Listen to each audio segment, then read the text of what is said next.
Hello guys, welcome to my new shorts. সেদিন ছিল শিব ওঠার দিন, তাই আমরা সবাই মিলে চলে গিয়েছিলাম আমাদের ঠাকুরতলায়। আর গিয়ে দেখলাম তখন শিব উঠে গেছে। তারপরে আমরা সবাই বেশ কিছুক্ষণ ধরে পুজো দেখেছিলাম আর বাড়ি চলে এসেছিলাম। আমরা সবাই অপেক্ষা করে থাকি কবে এই চৈত্রের গাজন গান অনুষ্ঠান শুরু হবে।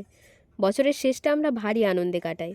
ঘরের মধ্যে থাকলেও একটাই মাইকের সাউন্ড শোনার জন্য অপেক্ষায় থাকি, কখন গ্রামবাসীর উদ্দেশ্যে ঘোষণা করা হবে যে গাজন দল চলে এসেছে গাজনতলায়। সে হাতের কাছে যতই কাজ থাকুক না কেন, সব কাজ ফেলে রেখে এক ছুটে চলে যেতাম গাজন দেখতে। সে এক আলাদা অনুভূতি। সেই ছোট থেকে এখনো পর্যন্তই একই ভালো লাগা নিয়ে একটাও গাজন না মিস করার নিজের কাছে নিজের স্বল্পতম প্রতিজ্ঞা।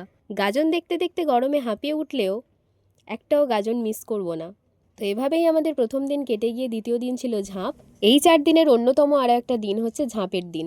সেদিন সন্ন্যাসীদের হয় বঁটি ঝাঁপ, আর আমরা সবাই মিলে এখানে দাঁড়িয়ে অপেক্ষা করি কেউ যদি একটা ফল পেতে পারি সন্ন্যাসীদের থেকে। তো ঝাঁপ শেষ হয়ে যাওয়ার পরে এখানে ছিল বাতাসার লুট। তো বাতাসা টাতাসা ঘুরিয়ে নেওয়ার পর আমরা সবাই মিলে আবারও বসে পড়েছিলাম গাজন দেখতে।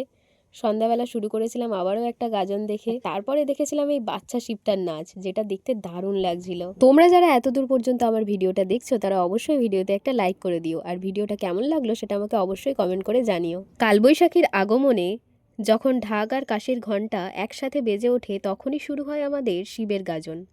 সত্যি কথা বলতে সেই আনন্দ বা অনুভূতিটুকু এভাবে হয়তো কখনো প্রকাশ করা যাবে না। যারা গাজন দেখতে ভালোবাসে বা যাদের গ্রামে হয় তারাই জানে এই 4টে দিনের আনন্দটা ঠিক কতটা। এই 4 দিনের জন্যই আমরা বাংলা বছরের গোটা বছরটাই অপেক্ষা করে থাকি।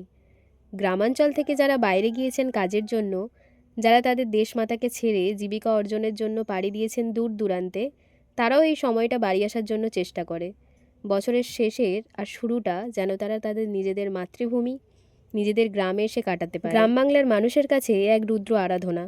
কবে চৈত্র মাস আসবে আর আমরা এই গাজন গান শুনতে পারবো, আনন্দ করতে পারবো, বাংলার বছরটুকু শেষ করে আবারও নতুনভাবে নববর্ষের আগমনে মেতে উঠতে পারবো। 4 দিনের মধ্যে একদম লাস্ট দিন আমরা পৌঁছে গিয়েছিলাম, আর আমরা বসে পড়েছিলাম আমাদেরই গ্রামের আবার গাজন দেখতে। তো আমাদের গ্রামের গাজন দিয়েই গাজন গান শুরু হয়, আবারও আমাদের গ্রামের গাজন দিয়ে গাজন শেষ হয়।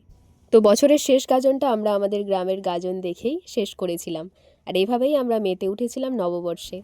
সো চলো আমরা এখন গাজন দেখে নিয়ে বাড়িতে যাই, আর তোমরা আরও শর্টসের জন্য সাবস্ক্রাইব করে দিও। বাই বাই, খুব তাড়াতাড়ি দেখা হচ্ছে নেক্সট একটা শর্টসে। টাটা।